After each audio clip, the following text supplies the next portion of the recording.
श्रोता बंधु साहित्य संस्कृति चिंतन यूट्यूब चैनल को आपण मानकु स्वागत करुछि। आज आमर आलोचनार विषय वस्तु हेउछि राम भक्त गोस्वामी तुलसीदास।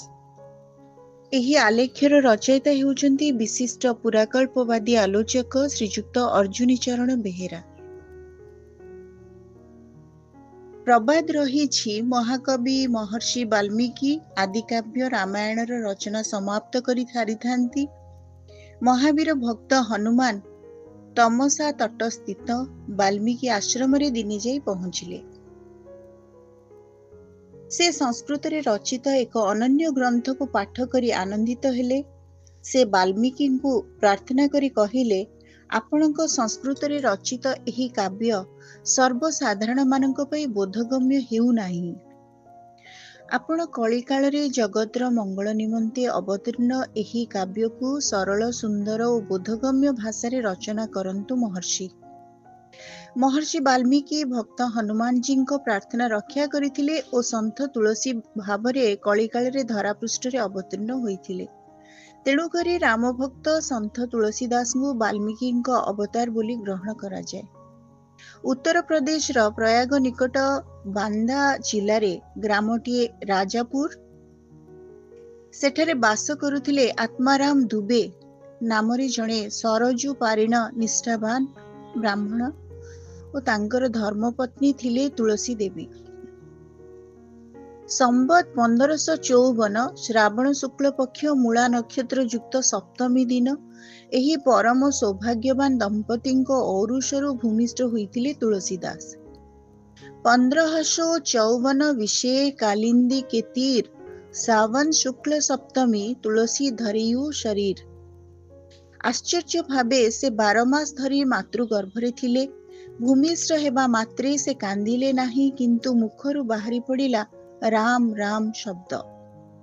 तांका आकृति 5 वर्ष बालक सदृश थिला और तांको पाटिरे थिला 32 गोटी दांत। एभली अद्भुत बालक को देखी तांकर पितामाता अमंगल आशंकारे बड़ चिंतित होई पड़िले। माँ तुलसी देवी अमंगल आशंका करी 10वीं दिन रात्रि रे सेही नवजातक को निज दासी चुनिया सहित ता घर को पठेदेले।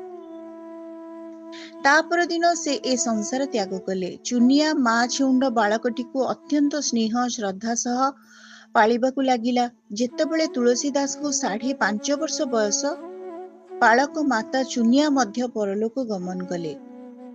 अनाथ बालकटी द्वार द्वार होई बुलिबाकु लागिला। असहाय बालकटी को देखी माँ पार्वती को दया हेला। से प्रतिदिन ब्राह्मणी बेश रे आसी बालक तुलसी को अपना हाथ रे खुआइबाकु लागिले। सेतेबेले रामशैल चित्रकूटरे बास करुथिले आचार्य अनंतानंदଙ୍କ प्रिय शिष्य नरहरियानंद। से गोटे शिष्य संधान रे बुलुथिला बेले ई बालकटी को पाइले। से तार नाम रखिले राम बोला एवं ताकू धरी अयोध्या चली आसिले। संबत 1561 माघ शुक्ल पंचमी तिथि शुक्रवार दिन से बालकर यज्ञ उपवीत संस्कार कराई देले। बालक राम बोला बिना शिक्षारे अति सुंदर भावरे गायत्री मंत्र उच्चारण कले। यह देखि गुरु आश्चर्य हेउथांती। से ताकू वैष्णवीय पंच संस्कार करी राम मंत्र दीक्षा देले और पाठ पढ़ाइबारे लागिले। तुलसी बड़ धी शक्ति संपन्न थिले। से थरे जहा शुणुथिले ताहा तांकर कंठस्थ होई जाउथिला। केते दिन परे गुरु शिष्य दुहे सुकर क्षेत्र सोरंग को चली गले। सेठरे स्वामीजी राम बोला को रामचरित सुनाइले। किछि दिन सेठरे रही सेमाने पुणी काशी चली गले। काशी धामरे राम बोला स्वामी शेष सनातन को तत्वावधान रे 15 वर्ष रही वेद वेदांग शिक्षा करी पारदर्शिता लाभ कले। यौवन समय उपगत, तेणु राम बोलार मनरे संसार सुख इच्छा जाग्रत हैला। से गुरुंको ठारो अनुमति ग्रहण करी निज ग्राम को फेरी आसिले। ग्राम रे आसी देखिले तांको पिता और इह जगत रे नाहंती। निजर घर द्वार संपत्ति बाड़ी सबु नष्टभ्रष्ट हो जाइछि। से विधि पूर्वक पितांको श्राद्ध क्रिया समापन करी सेठारे अवस्थान कले एवं लोकमानंकु राम कथा सुनाइबाकु लागिले।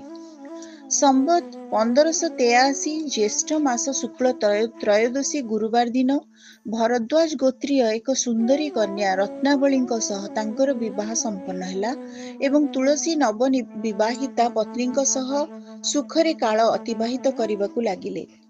ଥରେ ରତ୍ନାବଳୀ ତାଙ୍କ ଭାଇ ସହିତ ବାପ ଘରକୁ ଚାଲିଗଲେ। କ୍ଷଣେ ମାତ୍ର ଛାଡ଼ି ନ ରହି ପାରୁଥିବା ତୁଳସୀଦାସ ତାଙ୍କର ପଛରେ ଯାଇ ଶ୍ୱଶୁର ଘରେ ପହଞ୍ଚିଗଲେ। ପତିଦେବଙ୍କର ଏଭଳି ଆଚରଣ ଓ ଆସକ୍ତି ଦେଖି ଲଜ୍ଜିତା ଧର୍ମପତ୍ନୀ ତାଙ୍କୁ ବହୁ ଧିକ୍କାର କରି କହିଲେ, ମୋର ଏହି ଅସ୍ଥି ମେଦ ଶରୀର ପ୍ରତି ତୁମର ଯେତିକି ଆସକ୍ତି ରହିଛି, ତହିଁର କାଣିଚାଏ ଯଦି ଭଗବାନ ପ୍ରଭୁ ଶ୍ରୀରାମଙ୍କ ଠାରେ ଥାନ୍ତା, ତେବେ ତୁମେ ଏ ଭବସାଗର ପାର ହୋଇଯାନ୍ତ। ହାଡ଼ ମାଂସ କି ଦେହ ମମ, ତାପରେ ଜିତନି ପ୍ରୀତ, ତିସୁ ଅଧୋ ଯୋ ରାମ ପ୍ରତି, ଅବଶ୍ୟ ମିଟି ହି ଭବ ଭୀତ। ପତ୍ନୀଙ୍କର ଏହି ବଚନ ତୁଳସୀଦାସଙ୍କୁ ଖୁବ୍ ବାଧିଲା, କିନ୍ତୁ ପର ମୁହୂର୍ତ୍ତରେ ଏହା ତାଙ୍କ ପାଇଁ ପ୍ରେରଣା ପ୍ରଦାୟକ ହୋଇଗଲା। ସେ ମୁହୂର୍ତ୍ତେ ମାତ୍ର ଆଉ ଅପେକ୍ଷା ନ କରି ସେଠାରୁ ଫେରି ଆସିଲେ। ସେ ଚାଲିଲେ ପ୍ରୟାଗ। ପ୍ରୟାଗଠାରେ ସେ ସାଧୁବେଶ ପରିଧାନ କରି ବାହାରିଗଲେ ତୀର୍ଥ ଭ୍ରମଣରେ। ମାନସରୋବର ନିକଟରେ ସେ କାକ ଭୂଷଣ୍ଡୀଙ୍କ ଦର୍ଶନ ଲାଭ କରି କାଶୀ ଫେରି ଆସିଲେ। ସେଠାରେ ରାମ କଥା କହିବାକୁ ଲାଗିଲେ। ସେ ପ୍ରତ୍ୟେକ ଦିନ ସନ୍ଧ୍ୟା ଉପାସନା ପରେ ବ୍ୟବହୃତ ପୂଜା ଜଳକୁ ଗୋଟିଏ ବଡ଼ ବୃକ୍ଷ ମୂଳରେ ଢାଳି ଦେଉଥିଲେ। ସେ ବୃକ୍ଷରେ ବହୁଦିନ ଧରି ଗୋଟେ ପ୍ରେତ ବାସ କରୁଥାଏ। ସେ ପ୍ରତିଦିନ ଏହି ପୂଜା ଜଳ ପାଇ ମୋକ୍ଷ ହୋଇଗଲା।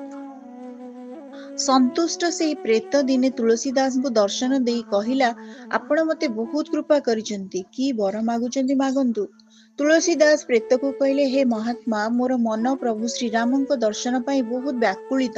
ମୋତେ କୃପା କରି ପ୍ରଭୁ ଶ୍ରୀରାମଙ୍କ ଦର୍ଶନ କରାଇ ଦିଅନ୍ତୁ। ତହୁଁ ପ୍ରେତ କହିଲା, ମୁଁ ତୁମକୁ ପ୍ରଭୁଙ୍କୁ ଦେଖାଇ ପାରିବି ନାହିଁ, କିନ୍ତୁ ପ୍ରଭୁଙ୍କର ଭକ୍ତ ଶିରୋମଣି ବଜରଙ୍ଗୀ ହନୁମାନଙ୍କୁ ଦେଖାଇ ଦେବି। ହନୁମାନ ପ୍ରତ୍ୟେକ ଦିନ ସନ୍ଧ୍ୟାରେ ଆପଣଙ୍କ ସତ୍ସଙ୍ଗକୁ ଆସନ୍ତି।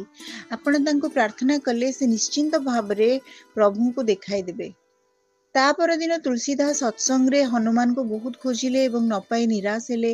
ସେ ପୁଣି ପ୍ରେତ ପାଖରେ ନିଜର ଦୁଃଖ ଜଣାଇଲେ। ପ୍ରେତ ତାଙ୍କୁ କହିଲେ, ଆପଣ ଭଲ କରି ଲକ୍ଷ୍ୟ କରିବେ, ଜଣେ ବୃଦ୍ଧ ବ୍ରାହ୍ମଣ ସତ୍ସଙ୍ଗ ଆରମ୍ଭ ହେଲା ବେଳକୁ ଆସୁଛନ୍ତି ଓ ଶେଷରେ ସମସ୍ତେ ଯିବା ପରେ ହିଁ ଯାଉଛନ୍ତି। ସେଇ ବୃଦ୍ଧ ବ୍ରାହ୍ମଣ ଜଣକ ହେଉଛନ୍ତି ହନୁମାନ। ତା ପରଦିନ ତୁଳସୀଦାସ ସତକୁ ସତ ସେଇ ବ୍ରାହ୍ମଣକୁ ଦେଖିବାକୁ ପାଇଲେ। ତାଙ୍କ ପାଦ ଧରି ଶୋଇଯାଇ ନିଜର ଅଭିଳାଷ କଥା କହିଲେ। ଶ୍ରୀ ହନୁମାନଜୀ ତାଙ୍କୁ କହିଲେ, ତୁମେ ପ୍ରଭୁଙ୍କ ଦର୍ଶନ ପାଇବାକୁ ହେଲେ ଶୀଘ୍ର ଚିତ୍ରକୂଟକୁ ଗମନ କର। ସେହିଠାରେ ତୁମେ ଶ୍ରୀ ରଘୁନାଥଙ୍କ ଦର୍ଶନ ଲାଭ କରିପାରିବ। ଏହା ଶୁଣି ସନ୍ଥ ତୁଳସୀଦାସ ଆଉ କାଳ ବିଳମ୍ବ ନ କରି ଚାଲିଲେ ଚିତ୍ରକୂଟ। ଚିତ୍ରକୂଟରେ ଯାଇ ପବିତ୍ର ମନ୍ଦାକିନୀ ତଟ ରାମଘାଟରେ ନିଜର ଆସନ ଜମାଇ ବସିଲେ। ଦିନେ ସେ କାମଦଗିରି ପରିକ୍ରମା କରିବାକୁ ଯାଇଥାନ୍ତି, ବାଟରେ ତାଙ୍କୁ ଶ୍ରୀରାମଙ୍କ ଦର୍ଶନ ମିଳିଗଲା। ସେ ଦେଖିବାକୁ ପାଇଲେ ଦୁଇଜଣ ଦିବ୍ୟ ସୌମ୍ୟ ସୁନ୍ଦର ରାଜକୁମାର ଧନୁର୍ବାଣ ଧରି ଅଶ୍ୱ ପୃଷ୍ଠରେ ଯାଉଛନ୍ତି। ତାଙ୍କ ସନ୍ଦର୍ଶନରେ ତୁଳସୀ ଅତୀବ ମୁଗ୍ଧ ହୋଇଗଲେ, ମାତ୍ର ସେ ସେମାନଙ୍କୁ ପ୍ରଭୁ ରାମ ଓ ଲକ୍ଷ୍ମଣ ବୋଲି ଚିହ୍ନି ପାରିଲେ ନାହିଁ। ହନୁମାନଜୀ ଆସି ସେଠାରେ ପହଞ୍ଚିଲେ ଓ ତାଙ୍କୁ ସମସ୍ତ ରହସ୍ୟ ବୁଝାଇ ଦେଲେ। ତୁଳସୀ ପ୍ରଭୁଙ୍କୁ ଚିହ୍ନି ନ ପାରି ଅତ୍ୟନ୍ତ ମ୍ରିୟମାଣ ହୋଇ ପଡ଼ିଲେ। ହନୁମାନ ପହଞ୍ଚି ତାଙ୍କୁ ସାନ୍ତ୍ୱନା ଦେଇ କହିଲେ, ବ୍ୟସ୍ତ ହୁଅ ନାହିଁ ବତ୍ସ ତୁଳସୀ, ତୁମେ ଆସନ୍ତାକାଲି ପ୍ରତ୍ୟୁଷରେ ନିଶ୍ଚୟ ପ୍ରଭୁଙ୍କ ଦର୍ଶନ ଲାଭ କରିବ। ସମ୍ବତ 1607 ବୁଧବାର ମୌନୀ ଅମାବାସ୍ୟା ଦିନ ପ୍ରଭୁ ତାଙ୍କ ସମ୍ମୁଖରେ ପୁନଃ ଆବିର୍ଭୂତ ହେଲେ। ପ୍ରଭୁ ବାଳକ ରୂପରେ ଆସି କହୁଥାନ୍ତି, ଆମକୁ ଚନ୍ଦନ ଦିଅ ବାବା, ଚନ୍ଦନ ଦିଅ। ହନୁମାନଜୀ ପଛରେ ରହି ଏହା ଦେଖୁଥାନ୍ତି। ଏଥର କାଳେ ତୁଳସୀଦାସ ପ୍ରଭୁଙ୍କୁ ଚିହ୍ନି ପାରିବେ ନାହିଁ ଭାବି ସେ ଶୁଆ ରୂପ ଧରି ବୋଲିଦେଲେ, ଚିତ୍ରକୂଟ के घाट पर भई संतन की भीड़, तुलसीदास चंदन घिसे, तिलक देत रघुबीर। ଭଗବାନଙ୍କର ସେଇ ଧନୁର୍ବାଣଧାରୀ ନୀଳ ନବଘନ ଅଦ୍ଭୁତ ଛବି ଦେଖି ତୁଳସୀଦାସ ଆତ୍ମହରା ହୋଇଗଲେ। ପ୍ରଭୁ ନିଜ ହାତରେ ଚନ୍ଦନ ନେଇ ନିଜ ଲଲାଟରେ ଲଗାଇଲେ। ତୁଳସୀଦାସଙ୍କ ଲଲାଟରେ ସେ ଚନ୍ଦନ ଲଗାଇ ଦେଇ କୁଆଡ଼େ ଅନ୍ତର୍ଧ୍ୟାନ ହୋଇଗଲେ। ସମ୍ବତ 1628 ହନୁମାନଜୀଙ୍କ ଆଦେଶ କ୍ରମେ ତୁଳସୀଦାସ ଅଯୋଧ୍ୟା ଚାଲିଗଲେ। ପ୍ରୟାଗରେ ସେତେବେଳେ ମାଘ ମେଳା ଚାଲିଥାଏ। ତୁଳସୀ ସେଠାରେ କିଛି ଦିନ ରହିଲେ। 6 ଦିନ ପରେ ଦିନେ ସେ ଗୋଟିଏ ବଟ ବୃକ୍ଷ ମୂଳେ ବସିଥିବା ମୁନି ଭରଦ୍ୱାଜ ଏବଂ ଯାଜ୍ଞବଲ୍କ୍ୟଙ୍କ ପବିତ୍ର ଦର୍ଶନ ଲାଭ କଲେ। ସେଠାରେ ରାମକଥାର ଚର୍ଚ୍ଚା ଚାଲିଥାଏ। ସେଠାରୁ ସେ କାଶୀ ଚାଲି ଆସି ପ୍ରହ୍ଲାଦ ଘାଟ ନିକଟରେ ଜଣେ ବ୍ରାହ୍ମଣଙ୍କ ଗୃହରେ ବାସ କଲେ। ସେଇଠାରେ ତାଙ୍କର କବିତ୍ୱର ସ୍ଫୁରଣ ହେଲା। ସେ ସଂସ୍କୃତରେ ପଦ୍ୟ ରଚନା ଆରମ୍ଭ କଲେ, କିନ୍ତୁ ଆଶ୍ଚର୍ଯ୍ୟଜନକ ଭାବେ ସେ ଦିନରେ ଯେଉଁ ପଦଗୁଡ଼ିକ ଲେଖନ୍ତି ରାତିରେ ତାହା ଲିଭିଯାଏ। ଏମିତି ପ୍ରତିଦିନ ଘଟି ଚାଲିଥାଏ। ଅଷ୍ଟମ ଦିନ ଭଗବାନ ଶଙ୍କର ତାଙ୍କୁ ସ୍ୱପ୍ନରେ କହିଲେ, ବତ୍ସ ତୁଳସୀ, ତୁମେ ଲୌକିକ ଭାଷାରେ ପଦ୍ୟ ରଚନା କର। ତୁଳସୀ ନିଦରୁ ଉଠି ବସିପଡ଼ି ଦେଖିଲେ ସମ୍ମୁଖରେ ଭଗବାନ ଶଙ୍କର ଓ ମା ପାର୍ବତୀ। ସେ ସାଷ୍ଟାଙ୍ଗ ପ୍ରଣିପାତ କଲେ। ଶଙ୍କର କହିଲେ, ତୁମେ ଅଯୋଧ୍ୟା ଚାଲିଯାଅ, ସେଠାରେ ରହି ଅବଧି ଭାଷାରେ କାବ୍ୟ ରଚନା କର। ଆମ ଆଶୀର୍ବାଦରୁ ତୁମର କାବ୍ୟ କବିତା ସାମବେଦ ସମ ଫଳବତୀ ହେବ। ଏହା କହି ହରଗୌରୀ ଅନ୍ତର୍ଧ୍ୟାନ ହୋଇଗଲେ। ଭଗବାନ ସଦାଶିବଙ୍କ ଆଜ୍ଞା ଅନୁଯାୟୀ ସେ ଅଯୋଧ୍ୟା ଚାଲିଗଲେ। ସମ୍ବତ 1631 ସେହି ବର୍ଷ ରାମନବମୀ ଦିନ ପ୍ରଭୁ ଶ୍ରୀରାମଙ୍କ ତ୍ରେତୟା ଯୁଗରେ ଜନ୍ମଦିନ ଯୋଗ ଭଳି ସମାନ ଯୋଗ ପଡ଼ିଥିଲା। ସେଦିନ ପ୍ରାତଃ କାଳରେ ତୁଳସୀଦାସ କାଳଜୟୀ ଗ୍ରନ୍ଥ ରଚନା ଆରମ୍ଭ କଲେ, ରାମଚରିତ ମାନସ। 2 ବର୍ଷ 7 ମାସ 26 ଦିନରେ ଗ୍ରନ୍ଥ ରଚନା ସମାପ୍ତ ହେଲା। ସେଦିନ ଥିଲା ସମ୍ବତ 1633 ମାର୍ଗଶିର ଶୁକ୍ଳପକ୍ଷ ରାମ ବିବାହ ତିଥି। ଭଗବାନ ଶଙ୍କରଙ୍କ ଆଦେଶାନୁସାରେ ସେ ପୁଣି କାଶୀ ଚାଲିଗଲେ ଓ ସେଠାରେ ରହି ବିଶ୍ୱନାଥ ଓ ମାତା ଅନ୍ନପୂର୍ଣ୍ଣାଙ୍କୁ ତାଙ୍କ ରଚିତ ରାମଚରିତ ମାନସ ଶୁଣାଇଲେ। ଦିନେ ରାତିରେ ବିଶ୍ୱନାଥଙ୍କ ମନ୍ଦିରରେ ତାଙ୍କ ପୋଥି ରଖି ଦିଆଗଲା। ପ୍ରାତଃ ସମୟରେ ମନ୍ଦିର ଦ୍ୱାର ଖୋଲା ହେଲା ବେଳକୁ ଦେଖାଗଲା ତାଙ୍କ ପୋଥି ଉପରେ ଲେଖାଯାଇଛି ସତ୍ୟମ୍ ଶିବମ୍ ସୁନ୍ଦରମ୍ ଏବଂ ନିମ୍ନରେ ଦସ୍ତଖତ ରହିଛି ଭଗବାନ ଶଙ୍କରଙ୍କର। ସେଠାରେ ଥିବା ଲୋକମାନେ ମଧ୍ୟ ସତ୍ୟମ୍ ଶିବମ୍ ସୁନ୍ଦରମ୍ ଧ୍ୱନି ଶୁଣିବାକୁ ପାଇଲେ। ତୁଳସୀଦାସଙ୍କର ଏ ଖ୍ୟାତି ଦେଖି ସେଠାକାର ପଣ୍ଡିତମାନେ ଈର୍ଷାଳୁ ହୋଇ ଉଠିଲେ। ପଣ୍ଡିତମାନେ ସମ୍ମିଳିତ ହୋଇ ଗୋସ୍ୱାମୀ ତୁଳସୀଦାସଙ୍କ ନିନ୍ଦା କରିବାରେ ଲାଗିଲେ। ସେମାନେ ସମସ୍ତେ ଏକଜୁଟ ହୋଇ ତାଙ୍କର ପୋଥିଟିକୁ ନଷ୍ଟ କରିଦେବାକୁ ବସିଲେ। ପୋଥିକୁ ଚୋରାଇ ଆଣିବାକୁ ସେମାନେ 2 ଜଣ ଚୋରଙ୍କୁ ପଠାଇଲେ। 2 ଚୋର ଯାଇ ପହଞ୍ଚି ଦେଖନ୍ତି ତ ତୁଳସୀଦାସଙ୍କ କୁଟୀର ନିକଟରେ ଜଣେ ଶ୍ୟାମଳ ବର୍ଣ୍ଣ ଓ ଜଣେ ଗୌର ବର୍ଣ୍ଣର 2 ଜଣ ଧନୁର୍ଧାରୀ ବୀର ପହରା ଦେଉଛନ୍ତି। ତାଙ୍କୁ ଦର୍ଶନ କରି ଚୋରମାନଙ୍କର ବୁଦ୍ଧି ନିର୍ମଳ ହୋଇଗଲା। ଚୋରମାନେ ସେହି ଦିନଠାରୁ ଚୌର୍ଯ୍ୟ ବୃତ୍ତି ପରିତ୍ୟାଗ କରି ପ୍ରଭୁ ଶ୍ରୀରାମଙ୍କ ଭଜନରେ ମଗ୍ନ ରହିଲେ। ଭକ୍ତ ତୁଳସୀଦାସ ଜାଣି ଦୁଃଖୀ ହେଲେ। ତାଙ୍କ ପାଇଁ ପ୍ରଭୁଙ୍କୁ ଏତେ କଷ୍ଟ ସହିବାକୁ ପଡ଼ିଛି। ପ୍ରଭୁ ଆଉ ଏଭଳି କଷ୍ଟ ନ କରନ୍ତୁ, ଏହା ଚିନ୍ତା କରି ସେ କୁଟୀରରେ ଥିବା ତାଙ୍କର ସମସ୍ତ ଜିନିଷ ଲୋକମାନଙ୍କୁ ବାଣ୍ଟି ଦେଲେ। ପୋଥିଟିକୁ ବନ୍ଧୁ ତୋଡର ମଲଙ୍କ ପାଖରେ ଜିମା ଦେଇଦେଲେ ଏବଂ ମୂଳ ପୋଥିର ସେ ଆଉ ଗୋଟିଏ ପାଣ୍ଡୁଲିପି ପ୍ରସ୍ତୁତ କଲେ। ଏଥିରୁ ପ୍ରତିଲିପି ମାନ ପ୍ରସ୍ତୁତ ହୋଇ ଗ୍ରନ୍ଥର ପ୍ରଚାର ବୃଦ୍ଧି ପାଇଲା। ଈର୍ଷାଳୁ ପଣ୍ଡିତମାନେ ପୋଥିକୁ ନଷ୍ଟ ଓ ଅପଦସ୍ଥ କରିବାରେ ଚେଷ୍ଟାରେ ଥାଆନ୍ତି। ଅନନ୍ୟୋପାୟ ହୋଇ ସେମାନେ ପଣ୍ଡିତ ମଧୁସୂଦନ ଶାସ୍ତ୍ରୀଙ୍କୁ ଏ ଗ୍ରନ୍ଥର ଦୋଷ ଗୁଣ ପରୀକ୍ଷା କରିବା ପାଇଁ କହିଲେ, କିନ୍ତୁ ଏହି ପ୍ରୟାସରେ ମଧ୍ୟ ପଣ୍ଡିତମାନେ ବିଫଳ କାମ ହେଲେ। ମଧୁସୂଦନ ଶାସ୍ତ୍ରୀ ଉକ୍ତ ଗ୍ରନ୍ଥକୁ ପଠନ କରି ଅତୀବ ଆନନ୍ଦିତ ହୋଇ ତା ଉପରେ ମନ୍ତବ୍ୟ ଲେଖିଦେଲେ। ଆନନ୍ଦ କାନନେ ହ୍ୟସ୍ମିନ୍ ଜଙ୍ଗ ମସ୍ତୁଳସିତରୁଃ କବିତା ମଞ୍ଜରୀ ଭାତି ରାମ ଭ୍ରମର ଭୂଷିତା।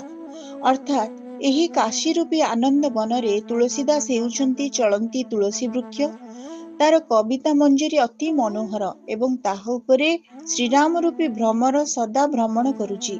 ଏହା ସତ୍ତ୍ୱେ ମଧ୍ୟ ଈର୍ଷାଳୁ ଗଣ ସନ୍ତୁଷ୍ଟ ହେଲେ ନାହିଁ। ସେମାନେ ଅନ୍ୟ ଏକ ଉପାୟ ପାଞ୍ଚିଲେ। ସେମାନେ କହିଲେ, ଏ ଗ୍ରନ୍ଥକୁ ସ୍ୱୟଂ ବିଶ୍ୱନାଥ ପରୀକ୍ଷା କରି କହନ୍ତୁ। ଦିନେ ରାତିରେ ପରୀକ୍ଷା ପାଇଁ କାଶୀ ବିଶ୍ୱନାଥଙ୍କ ମନ୍ଦିରରେ ଉପରେ ବେଦ, ତା ତଳେ ବିଭିନ୍ନ ଶାସ୍ତ୍ର, ତା ତଳେ ଭଗବତ୍ ଗୀତା ଏବଂ ତା ତଳେ ଶ୍ରୀରାମଚରିତ ମାନସ ଗ୍ରନ୍ଥକୁ ରଖି ମନ୍ଦିର ଦ୍ୱାର ମୁଦ କରାଗଲା। ତା ପରଦିନ ପ୍ରଭାତରେ ମନ୍ଦିରର ଦ୍ୱାର ଖୋଲାଯିବା ବେଳକୁ ଦେଖାଗଲା ମାନସ ବେଦ ମାନଙ୍କ ଉପରେ ଥୁଆ ହୋଇଛି। ଏଥର ପଣ୍ଡିତମାନେ ଆପଣା ଭୁଲ ବୁଝିପାରି ତୁଳସୀଦାସଙ୍କୁ କ୍ଷମା ପ୍ରାର୍ଥନା କଲେ। ଏହାପରେ ତୁଳସୀଦାସ ବାରାଣାସୀ ଅଶୀ ଘାଟଠାରେ ବାସ କରିବାକୁ ଲାଗିଲେ।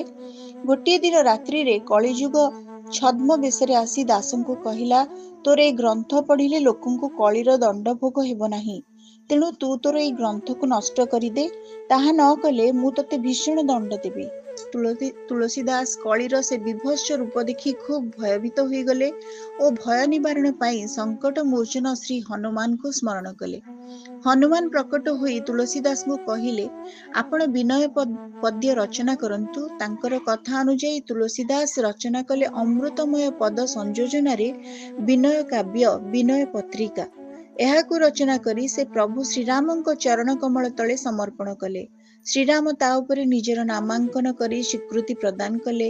ସମ୍ବତ 1680 ଶ୍ରାବଣ ମାସ କୃଷ୍ଣପକ୍ଷ ସପ୍ତମୀ ତୃତୀୟ ଶନିବାର ଦିନ ଅସି ଘାଟରେ ରାମ ରାମ ଉଚ୍ଚାରଣ କରି ଗୋସ୍ୱାମୀ ତୁଳସୀଦାସ ଶରୀର ତ୍ୟାଗ କଲେ। ସମ୍ବତ 1680 ଗଙ୍ଗା के तीर श्रावण शुक्ल सप्तमी तुलसी तज्जु शरीर। ଆଜି ସନ୍ଥ ତୁଳସୀଦାସ ଆମ ଗହଣରେ ନାହାନ୍ତି ସତ, କିନ୍ତୁ ତାଙ୍କର କାଳଜୟୀ ରଚନା ରାମ ଭକ୍ତି ରସାଣିତ ରାମଚରିତ ମାନସ, ହନୁମାନ ଚାଳିଶା, ବିନୟ ପତ୍ରିକା, କବିତା ବଳି, ଦୋହା ବଳି ଆଦି ଗ୍ରନ୍ଥମାନ ଆମର ସତତ ଆଧ୍ୟାତ୍ମିକ ମାର୍ଗଦର୍ଶନ କରୁଛି ଏବଂ କରୁଥିବ ମଧ୍ୟ।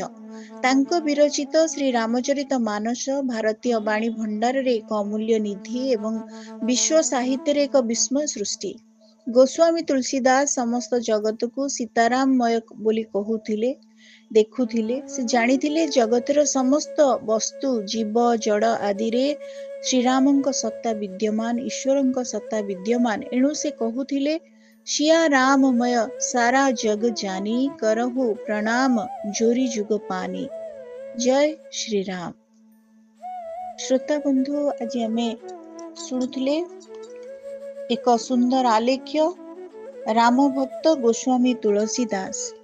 ଏହି ଆଲେଖ୍ୟର ରଚୟିତା ଥିଲେ ଆମ ସମୟର ଜଣେ ବିଶିଷ୍ଟ ପୁରାକଳ୍ପବାଦୀ ଲେଖକ ଶ୍ରୀଯୁକ୍ତ ଅର୍ଜୁନୀ ଚରଣ ବେହେରା। ଆଜିର ଅଡିଓଟି ଆପଣମାନଙ୍କୁ କେମିତି ଲାଗିଲା, ଆପଣମାନଙ୍କର ମତାମତ ଅପେକ୍ଷାରେ ରହୁଛି। ଧନ୍ୟବାଦ। ଜୟ ଶ୍ରୀରାମ।